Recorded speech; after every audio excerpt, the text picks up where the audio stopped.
She said a coworker was harassing her. I helped her hide the affair instead. I've rewritten this story 100 times in my head, trying to figure out how I missed the signs. It started small, like most betrayals do.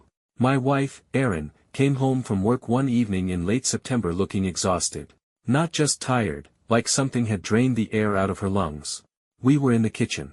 She was still in her heels, pacing. I was chopping onions for dinner. "I need to tell you something," she said. That's always a sentence that makes your chest tighten, right?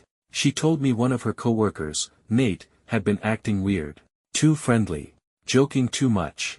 Hanging around her desk, showing up in her office even when she didn't invite him. "It's like he's trying to push some kind of boundary and pretend it's all innocent," she said.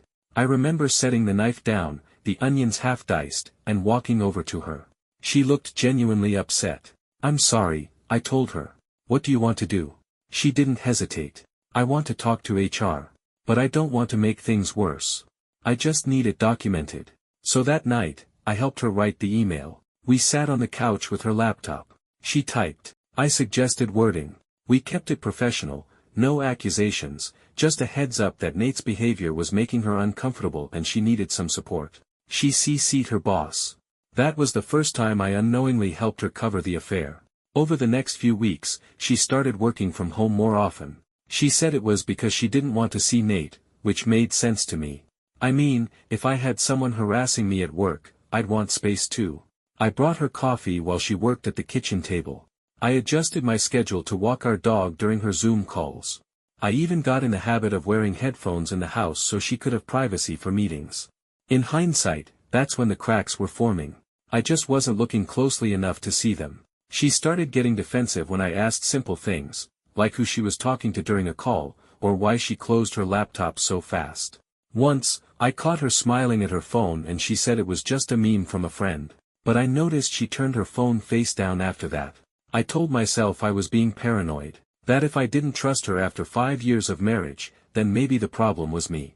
Then came the night that really set things in motion. It was a Friday. Erin said she was going into the office, something she hadn't done in weeks. She claimed she had an in-person meeting with her team lead and needed to reconnect. She even looked nervous when she left. I kissed her goodbye at the door, told her to text me if she needed anything. She nodded and left so quickly, she forgot her lunch in the fridge. About 3 hours later, I got a call from her sister, Jenna. It was casual at first. We talked about football. I'm a Bears fan, she's a Packers fan, so we joke a lot. Then she said something that hit me like a slap. "Erin didn't mention you guys were going to the cabin this weekend." I blinked. "What? The cabin? The one up north?" She just texted me asking if I could pick up some stuff from her place because she was on the road. "I assumed you were with her." I told her no, I was home. Erin was at work. At least, that's what she told me. Jenna went quiet. After we hung up, I stood in the living room for a solid 5 minutes, not sure what to do. My stomach was in knots. I tried calling Erin, but it went straight to voicemail. Around 6:30 that night, she came home, hair windblown, smelled like a different soap than usual. She was wearing different shoes. I tried to keep it cool. "How was work?" She looked at me carefully. "Fine. Long. You know." I asked if she had gone anywhere after. She said no. Then I told her about the call with Jenna. That was the first time I ever saw my wife lie to my face, and not even flinch. She paused just long enough to seem surprised, then said, "Oh." I told her I might head up to the cabin later this weekend. I didn't realize she thought I meant tonight. It sounded plausible. But I didn't believe her. That night, I checked her phone while she was asleep. I had never done that before. I knew her passcode. We never hid that kind of stuff from each other. Or at least, I thought we didn't. The first thing I noticed, Nate's name wasn't in her messages. Not once. But when I searched her email inbox, there were a few calendar invites forwarded to her personal email, one from a Gmail address I didn't recognize. A username that meant nothing to me. So I Googled it. That email was linked to a private Instagram account. No photo. No name. But in her archived emails, the ones she probably forgot to delete, there were hotel confirmation emails from that same address. 2 of them. Both in the last 6 weeks. Both on Fridays. Both business trips she said were for off-site meetings. That night, I didn't sleep. The next morning, I pretended everything was normal. It was a quiet kind of rage, the kind that simmers under your skin and doesn't let you breathe right. I couldn't confront her, not yet. Not without knowing the full story. Not without being sure. So I played along. Made coffee. Asked her about her plans for the day. She said she had catch-up work and might go for a run later. She smiled like nothing had happened. Like the world wasn't tilting sideways under my feet. But inside, I was digging. I called in sick to work and spent the next few hours piecing together every clue I'd overlooked. Phone records, bank statements, old receipts. Anything I could get my hands on without her noticing. It didn't take long. She had been meeting this guy, and it was Nate. I confirmed that, at least twice a month, always under the excuse of off-site meetings or late work nights. The hotel confirmations matched the locations of charges on our joint credit card. Uber rides. Starbucks near the hotel. She'd even bought a bottle of wine at a grocery store across the street one night, right before a check-in. The irony of it all. I had paid for some of those rides. The groceries. Even one of the hotel rooms. It had gone through on our shared account and I just assumed it was a booking error at the time. I had helped her file the fake HR complaint. I defended her when her manager pushed back about remote work. I'd even talked her through anxiety attacks about being cornered by Nate in the break room. And all that time, she was with him, laughing, sleeping next to him in hotel rooms, holding his hand while I was back home, refreshing her location on Find My iPhone just to feel some sort of control. By that Sunday night, I felt like a stranger in my own house. I wasn't ready to confront her yet. I knew I needed to be smart about this, because the one thing I hadn't figured out yet was why. Why him, why now, and what she thought this was going to turn into. So I waited. I kept watching. The next weekend, she said she was going to a team-building event. One of those weird off-site things where coworkers pretend to be friends. I nodded, smiled, told her to have fun, but I followed her. I stayed far enough back in the parking garage to avoid being seen. She parked, got out of the car, checked her reflection in the mirror. She looked happy, excited, almost. Then she walked into a hotel lobby. I didn't go in. I didn't need to. I waited in my car, heart racing, until I saw him. Nate, same guy from her LinkedIn team photo. Tall, athletic. He hugged her like they'd known each other for years. Not just the kind of hug you give a coworker. It was slow, familiar, intimate. And that's when it all clicked. The HR email, the remote work, the anxiety. It was all part of the story she crafted to give herself space, and to keep me on her side while she drifted away. I drove home in silence. Didn't even turn the radio on. When she came back the next day, I didn't say anything. She made dinner. Told me she missed me. Asked if I wanted to watch a movie. I nodded, went through the motions. But I was already planning my exit. I talked to a lawyer the following week. Quietly. Explained the situation, showed the documents. He said it was one of the clearest cases of marital deception he'd seen in a while. I didn't want to explode things yet, though. I wanted her to admit it. And I got my chance a few nights later. We were having dinner. She was telling me about work, how Nate was still making things uncomfortable. I looked her straight in the eye and asked, "Is he still harassing you?" She blinked. "What? Is Nate still bothering you at work?" I repeated. She hesitated. "Yeah. It's been a little better, but I'm still keeping my distance." "Interesting," I said. I pushed my plate aside. "Because I followed you to the hotel last weekend." The silence in that room was the kind that buzzes in your ears. Her face went pale. "What are you talking about?" "I watched you meet him. Watched you hug him. I know everything, Erin." She didn't deny it. "Not really." Her voice cracked when she asked, "Why didn't you say anything?" I laughed, not because it was funny, but because I couldn't believe the question. Because I wanted to see how far you'd go with the lie. That's when it all came pouring out. She said it started with late-night venting sessions. She felt seen by him, whatever that means. He understood her. One thing led to another, and then suddenly she didn't know how to stop. But here's the part that twisted the knife even deeper. She said the fake HR complaint was his idea. To give them cover. He told her that if she looked like the victim of harassment, no one would question why she was avoiding him. It was a built-in excuse. A way to work remotely and keep things quiet. And I helped them make it happen. After she confessed, we sat in that heavy silence for what felt like an hour. She cried. I didn't. I didn't even feel sad, not yet. What I felt was emptiness. Like someone had scooped out my insides and left just the shell of a man sitting at that dinner table. She said it wasn't serious with Nate. That it was just emotional at first, and then, it got physical, but only once or twice. That's how she said it. Like she was trying to soften the impact. Like the quantity of betrayal somehow lessened its weight. I asked her how long it had been going on.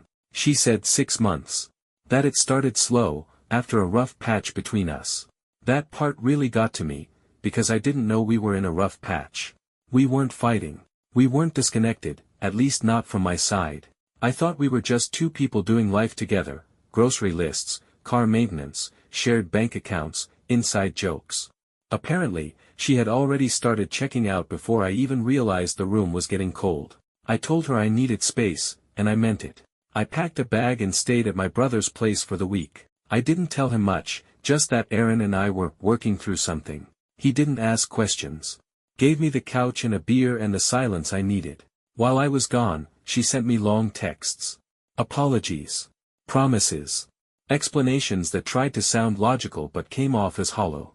She kept saying she wanted to rebuild trust. That she was willing to do anything. I didn't reply for days. But one message she sent stopped me in my tracks. It said, "You don't understand, Nate made me feel like I mattered again. But I never stopped loving you." That line hit me like a punch. Because it told me everything I needed to know about how she saw what she did. Like it was about feeling something she thought she'd lost, and not about the commitment she broke in the process. I finally texted her back and asked if she was still seeing him. She said no. She ended it the night I confronted her. That it wasn't worth it. But a week later, I saw a charge on her credit card for that same hotel. Same chain, same location. I didn't say anything right away. I just took a screenshot and saved it. Then I made an appointment to see her in person, neutral ground. A park we used to go to on weekends. I told her I wanted to talk about what came next. She showed up looking tired. No makeup, hair pulled back. She looked like someone who'd been crying a lot. I didn't feel sorry for her, but I also didn't feel angry the way I thought I would. I was just detached. I told her I knew about the new charge. She tried to say it was a mistake. A recurring billing error. Something she forgot to cancel. But I could tell by the way her voice cracked that she was lying. Again. And that's when I said it. I don't think you ever planned on stopping. I think you're sorry I found out. She opened her mouth, but nothing came out. Just this stunned silence, like she didn't expect me to say it that plainly. Then she said something I'll never forget. I didn't mean to fall for him. I was just so tired of feeling invisible. I nodded. So you made me invisible instead. I handed her the separation papers that day.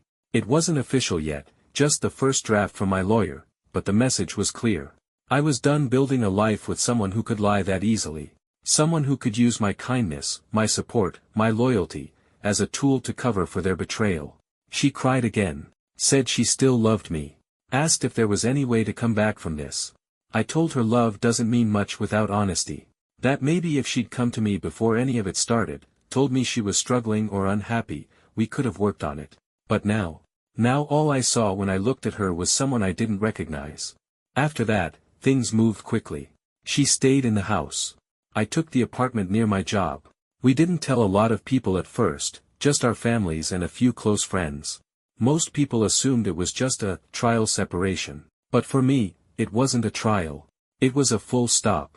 In the weeks that followed, I kept thinking back to the day we wrote that HR email together. How focused she was on the wording. How I held her hand afterward, thinking I was protecting her. I wasn't protecting her. I was protecting the story she needed me to believe. There's this strange thing that happens after someone betrays you, especially someone you trusted like a second skin. You start replaying conversations. Re-examining moments that seemed harmless at the time. You find new meaning in silence, in side glances, in the way someone reaches for their phone a second too fast. It's not just about what they did. It's about the 100 little ways they concealed it. After we separated, I went quiet on social media. Didn't post. Didn't explain. Aaron, on the other hand, made it seem like we were just taking space. Her sister told me she'd been telling people we were working through communication issues. I didn't bother correcting anyone. The truth was too heavy for small talk. But what really stayed with me, what made it hard to let go, was how normal everything had felt up until the moment it didn't. We had routines. Private jokes. shared playlists. We still kissed goodbye in the mornings. It wasn't like a house that slowly crumbled. It was like one that looked fine until you realized the foundation had been rotting for years. About a month after the park meeting, Erin reached out again. She asked if we could meet, just to talk, said she had something to tell me. Against my better judgment, I agreed. I needed closure. Or maybe I just wanted to see if she'd finally be honest without being cornered. We met at a diner we used to go to on lazy Sunday mornings. She was already seated when I walked in, nursing a mug of coffee like it was a shield. When I sat down, she gave me a small, tired smile. I ended it with him, she said immediately. For real this time. I didn't say anything. She went on. Told me she'd blocked him. Filed for a department transfer at work. Started therapy. She said she'd realized how far off track she'd gone, how much damage she'd done. I was running from something, she said, and I didn't even know what it was. Then she reached into her bag and pulled out a notebook, flipped it open to a page she'd marked. On it were the beginnings of what looked like a letter. A real apology. The kind you write when you've sat with your mistakes long enough to feel their full weight. She slid it across the table. I wrote this to help me understand why I did what I did. You don't have to read it now. I picked it up but didn't open it. Then she looked at me and said the one thing I didn't expect. I think I always knew you were too good for me. And I think part of me resented you for it. That hit harder than anything else she could have said. Because all this time, I'd been asking myself what I did wrong. Whether I worked too much. Whether I got too comfortable. Whether I failed to see her fading. But to hear her say that, out loud, was like realizing I'd been walking barefoot through glass and trying to figure out why my feet hurt. I nodded slowly. You know what the worst part is? I said. I was never trying to be better than you. I just wanted us to be on the same team. She started crying again. Quietly this time. No drama. Just tears sliding down her face as she looked at the person she used to love, and realized love wasn't always enough to keep a promise. We talked for a while longer. Nothing dramatic. No begging, no big scenes. Just two people sitting across from each other, holding the final thread of something that used to be a whole life. When I left the diner, I didn't feel angry. Or relieved. I just felt, done. The letter sat in my passenger seat for days before I opened it. I read it late one night with a drink in my hand and the windows open. It was raw, scattered, and a little messy, like her. It didn't justify what she did, but it explained the storm inside her. The loneliness she hadn't named. The insecurities she'd carried from childhood. The way she thought being chosen by someone else would make her feel worthy again. I didn't cry. But I did feel something like mourning. Not for the marriage, really. That had already died. But for the version of me who still believed love was a kind of shield. The guy who thought loyalty guaranteed safety. The man who wrote emails to HR for a woman who was slowly falling into someone else's arms. 6 months later, the divorce was finalized. It was quiet, mutual, clean. No lawyers throwing punches. No court drama. We split what needed to be split, the condo, the savings, the car, and agreed to sell or donate the rest. The hardest part was deciding who got the dog. In the end, we agreed on joint custody. Sounds ridiculous, but he was the one constant in the chaos, and neither of us wanted to be the one to let him go completely. I moved into a smaller place not far from my office. New neighborhood. New coffee shop. New routine. I got back into running. Took a trip by myself to Denver, first solo vacation I'd ever done. Sat on a mountaintop and let the silence say the things I hadn't known how to speak out loud. Some nights, I'd still wake up with questions. Could I have stopped it? Did I miss something early on? Was I too naive? Too trusting? But the truth is, you can't out-loyal someone's emptiness. You can't love someone into being whole. And you definitely can't hold together a relationship that the other person is actively trying to escape. What stayed with me more than anything wasn't the cheating itself, it was the manipulation. The fact that she didn't just lie, she built a structure out of it. She constructed a whole narrative of victimhood, and placed herself at the center. Told me she was being harassed, told her boss she was uncomfortable, told HR she felt unsafe. Meanwhile, she was sneaking out under that shield. And I helped her build it. Not because I was weak, not because I was blind, but because I believed her. Because when you love someone, your instinct is to protect them, even from shadows that aren't real. I did get a call from Jenna, her sister, a few months after everything ended. She said Erin had started dating someone new. Not Nate, someone else entirely. Apparently, the thing with Nate fizzled out once the divorce was in motion. He was never her end game, Jenna told me. She just didn't want to feel like a passenger in her own life anymore. I appreciated her honesty. But it didn't change anything. Some people asked if I hated Erin now. If I wished I'd never met her. The answer is no. I don't hate her. I just don't know her anymore. Maybe I never did. What I do know is this: trust doesn't just break, it erodes, grain by grain, in all the places you're too tired or too in love to examine. And by the time you realize how far it's gone, you're standing knee-deep in damage and wondering how you didn't hear it cracking beneath you. I've started dating again. Slowly. Carefully. I'm more cautious now. Not paranoid, just less willing to ignore the voice in my gut when something feels off. I ask more questions. I listen more closely to what's not being said. And when someone tells me they're in trouble, I still want to help. But now, I ask the kind of questions I didn't know to ask before. Because the next time I build a life with someone, I want it to be on something real. Not a story. Not a cover. Just the truth, raw, imperfect, and solid enough to stand on.